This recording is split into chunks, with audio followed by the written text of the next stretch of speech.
সম্মানিত ভাইরা আমার, বর্তমানে যে আমাদের সমাজের মধ্যে রোদের যেই তাপমাত্রা, বৃষ্টি হচ্ছে না, গোটা বাংলার জমিনে হাহাকার তৈরি হয়ে গিয়েছে।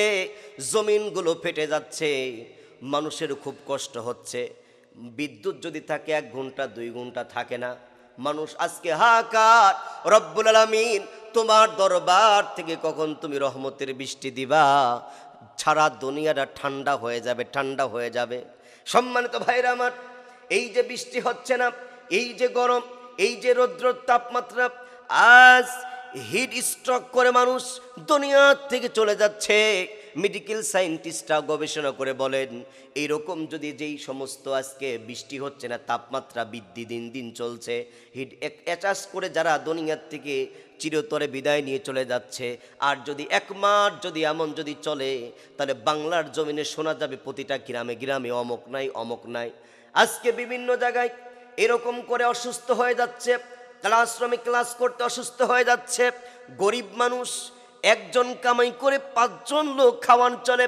রিক্সা চালক, তার ক্ষুধার যন্ত্রণায় তার পরিবারের কাজকর্মের জন্য বাহিরে যখন আপনার রৌদ্রের মধ্যে কাজ করতে অসুস্থ হয়ে পড়ছে। আজকে বৃষ্টি, রহমতের বৃষ্টি নাই। আজকে সমাজের মধ্যে হাহাকার তৈরি হয়ে গিয়েছেন। কোরআন কি বলে, হাদিস কি বলে?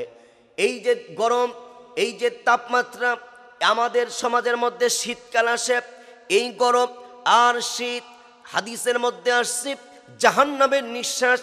জাহান্নাম যখন এরকম করে প্রবল শীতের যখন নিঃশ্বাস যখন ছেড়ে দেয়, তখন হচ্ছে শীতের দিন চলে আসে। আর গরমের সময় যখন গরমের হাওয়াটা ছেড়ে দেয়, গোটা দুনিয়াতে গরম হয়ে যায়, তাপমাত্রা বৃদ্ধি হয়ে যায়।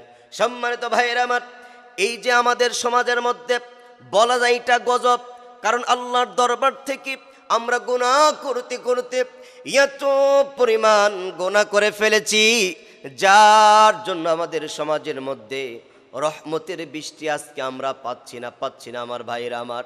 এমনই কিন্তু ঘটনা ঘটছে। আল্লাহর পয়গম্বর নবীজি সাল্লাল্লাহু আলাইহি ওয়াসাল্লামের সময় বৃষ্টি হয় না, মুসা কালিমুল্লাহর সময় বৃষ্টি হয় না। এই যে রোদের তাপমাত্রা দিনের পর দিন চলে যাচ্ছে, মাসের পর মাস চলে যাচ্ছে, এই যে রোদ হচ্ছে, তাপমাত্রা হচ্ছে, বৃষ্টি হচ্ছে না, আজকে গোটা বাংলার জমিনে হাহাকার তৈরি হয়ে গিয়েছে। আসলে আমাদের এটা 2 হাতের কামাই।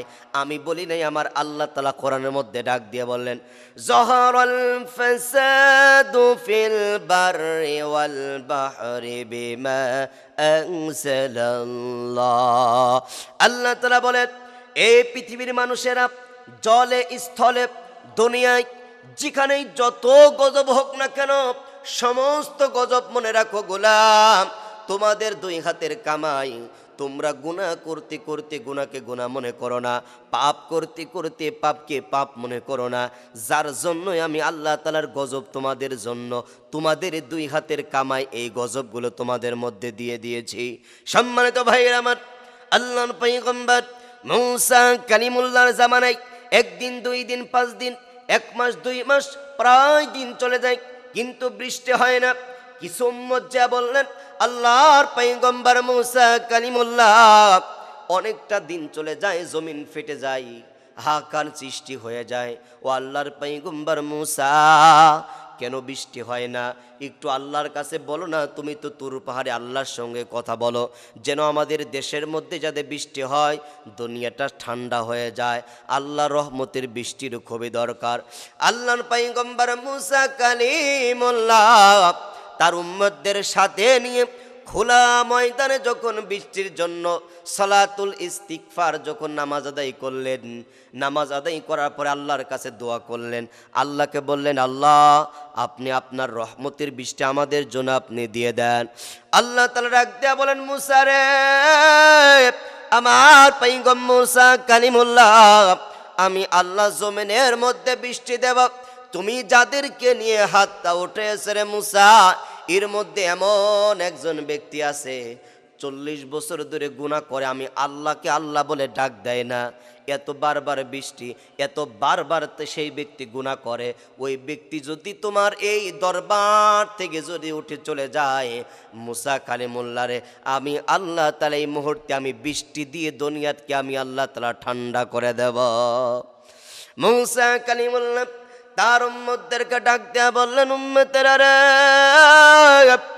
আল্লাহ রব্বুল আলামিন জানিয়ে দেছে এইখানে কোন যেন আল্লাহর গোলাম আছো গো, 40টা বছর ধরে গুনাহ করো, আমার আল্লাহকে আল্লাহ বলে ডাকো না, আল্লাহর কাছ থেকে ক্ষমা চাও না, তোমার মতন এত নাফরমানের কারণে, তোমার মতন এত বড় শয়তানের কারণে, তোমার মতো এত বড় গুনাহগারের কারণে গোটা দুনিয়ায় বৃষ্টি হয় না রে।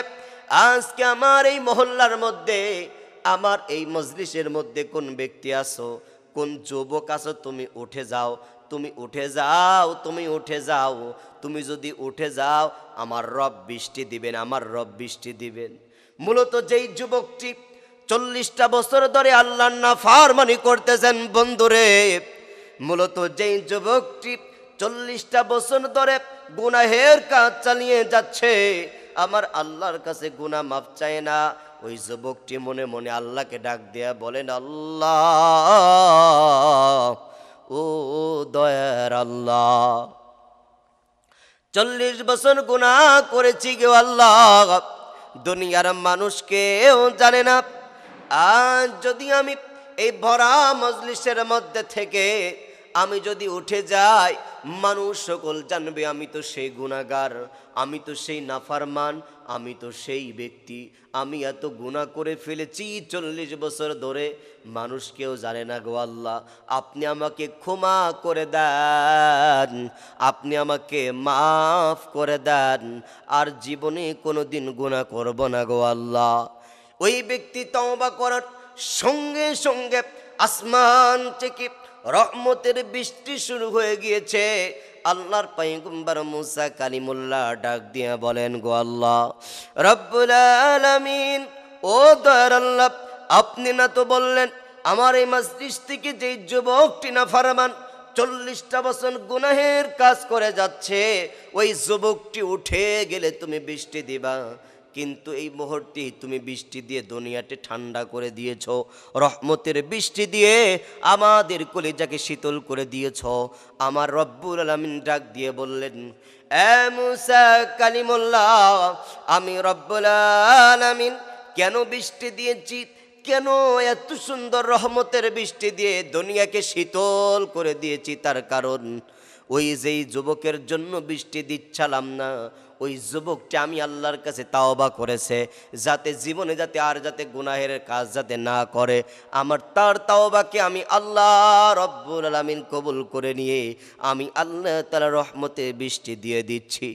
ইয়া মানুষ, সম্মানিত মুসল্লি আব্বারা, আমার আর যুবক ভাইরা রে, আজ সমাজের মধ্যে আমরা গুনাহকে গুনাহ মনে করছি না, সুদকে সুদ মনে করছি না, জিনাকে জিনা মনে করছি না, আমরা আজকে আমরা সুদ, ঘুষ, জিনা, ব্যভিচারী, অহংকার, দুর্নীতি, রাহাজানি এই সমাজের মধ্যে প্রচলন হয়ে গিয়েছে, আল্লাহর গজব শুরু হয়ে গিয়েছে রে ভাইরা, যুবক ভাইরা, আমরা প্রত্যেকে আল্লাহর কাছ থেকে প্রত্যেকে নিজেদের গুনাহের ক্ষমা চাবো আমার আল্লাহর কাছে, তার পাশাপাশি আমরা আল্লাহর কাছে বলবো, আল্লাহ গুনার জন্য দুনিয়াতে গজব দিও না, গুনার জন্য আমার উপরে, আমার গ্রামের উপরে গজব দিও না গো আল্লাহ, আমি গুনাহ করেছি, আপনি রব, আমি আপনার বান্দা, আপনি মালিক, আমি আপনার গোলাম, গোলামের স্বভাব গুনাহ করা আর মালিকের স্বভাব ক্ষমা করা, যদিও গুনাহ করেছি, পাপ করেছি, আপনার দরবারে ক্ষমা চাই, আপনি আমাকে আল্লাহ তাআলা আপনি মাফ করে দেন।